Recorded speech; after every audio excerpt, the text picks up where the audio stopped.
ಬೇಕಾಗಿರೋಂಥ ಇಂಗ್ರೀಡಿಯೆಂಟ್ಸ್ನೆಲ್ಲ separate ಮಾಡಿ ಇಟ್ಕೊಂಡಿದ್ದೀನಿ. First ಎಲ್ಲ ಥರ ತರಕಾರಿಗಳನ್ನ ಕಟ್ ಮಾಡಿ ಇಟ್ಕೊಳ್ಳಿ. ಬಟಾಣಿ ನೆನೆಸಿಟ್ಕೊಳ್ಳಿ. ಇದು ಮಿನಿಮಮ್ ಒಂದು 15 ಜನಕ್ಕೆ ಆಗೋವಂಥ ಕ್ವಾಂಟಿಟಿನ ನಾನು ಪ್ರಿಪೇರ್ ಮಾಡ್ಕೊಂಡಿದ್ದೀನಿ. ಫಸ್ಟು ಸ್ವಲ್ಪ ಮೆಂತ್ಯ ಸೊಪ್ಪು ಒಗ್ಗರಣೆಗೆ, ಮತ್ತು ಪಲಾವ್ ಮಿಕ್ಸು, ಈರುಳ್ಳಿ ಇದಿಷ್ಟು ಒಗ್ಗರಣೆಗೆ ತೆಗೆದಿಟ್ಕೊಳ್ಳಿ. ಮತ್ತು ಪುದೀನ ಕೊತ್ತಂಬರಿ ಸೊಪ್ಪನ್ನ ಗ್ರೈಂಡ್ ಮಾಡ್ಕೊಳ್ಳಿ. ಮತ್ತು ಸಪ್ರೇಟಾಗಿ ಶುಂಠಿ ಬೆಳ್ಳುಳ್ಳಿ ಪೇಸ್ಟು, ಹಸಿರು ಮೆಣಸಿನ್ಕಾಯಿ, ಕಾಯಿ ಇದಿಷ್ಟನ್ನು ಸಪ್ರೇಟಾಗಿ ಗ್ರೈಂಡ್ ಮಾಡಿ ಇಟ್ಕೊಳ್ಳಿ ಫ್ರೆಂಡ್ಸ್.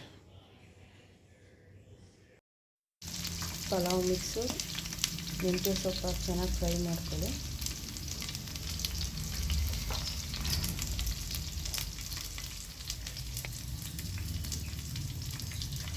ಆಮೇಲೆ ಕಟ್ ಮಾಡಿದ ಈರುಳ್ಳಿ,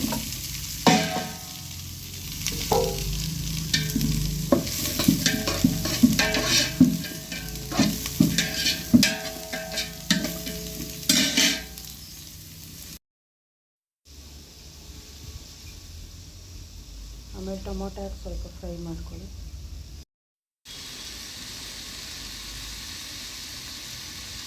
ನಂತರ ಸ್ವಲ್ಪ ಬಟಾಣಿ ಕಟ್ ಮಾಡಿಟ್ಕೊಂಡಿರೋ ತರಕಾರಿ ಎಲ್ಲ ಹಾಕ್ಬಿಟ್ಟು ಚೆನ್ನಾಗಿ ಫ್ರೈ ಮಾಡ್ಕೊಳ್ಳಿ. ಕೊತ್ತಂಬರಿ ಮತ್ತು ಪುದೀನ ಸೊಪ್ಪಿನ ಪೇಸ್ಟ್ ಹಾಕ್ಬಿಟ್ಟು ಚೆನ್ನಾಗಿ ಸ್ಮೆಲ್ ಹೋಗೋವರೆಗೂ ಫ್ರೈ ಮಾಡ್ಕೊಳ್ಳಿ.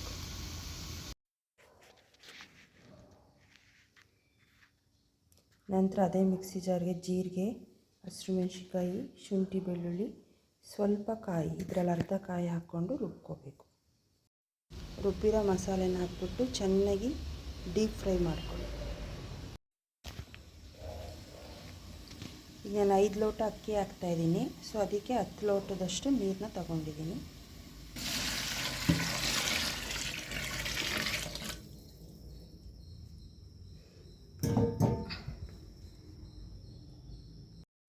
ನಂತರ ರುಚಿಗೆ ತಕ್ಕಷ್ಟು ಉಪ್ಪು ಹಾಕ್ಬಿಟ್ಟು ಚೆನ್ನಾಗಿ ಮಳ್ಳಿಸ್ಕೊಳ್ಳಿ.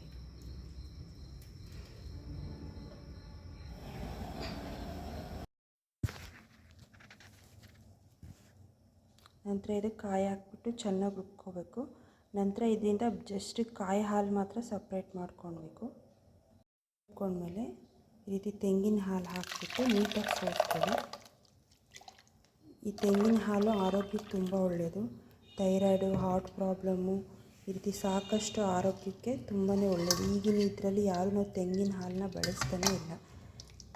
ಹಾಗಾಗಿ ಇದು ಒಳ್ಳೆ ಟೇಸ್ಟ್ ಕೊಡುತ್ತೆ ನಿಮಗೆ, ಹಾಗೂ ಆರೋಗ್ಯಕ್ಕೂ ತುಂಬ ಒಳ್ಳೆಯದು. ನಂತರ ಇದಕ್ಕೆ ನೆನೆಸಿಟ್ಟಿರೋ ಅಕ್ಕಿನ ಹಾಕ್ಕೊಳ್ಳಿ. ನಂತರ ರುಬ್ಬಿರ್ತಕ್ಕಂಥ ತೆಂಗಿನಕಾಯಿ ಹಾಲು ಹಾಕ್ಕೊಳ್ಳಿ. ಚೆನ್ನಾಗಿ ಮಿಕ್ಸ್ ಮಾಡಿ.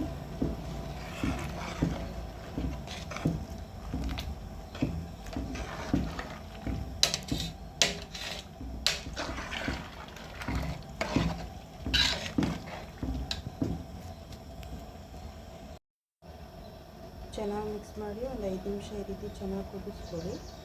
ಅವಾಗವಾಗ ತಿರುಗಿಸ್ತಾ ಇರಿ ಸ್ವಲ್ಪ. ಈಗ ಪಲಾವ್ ತುಂಬ ಚೆನ್ನಾಗಿ ರೆಡಿಯಾಗಿದೆ. ಪಲಾವ್ ಈಗ ರೆಡಿಯಾಗಿದೆ.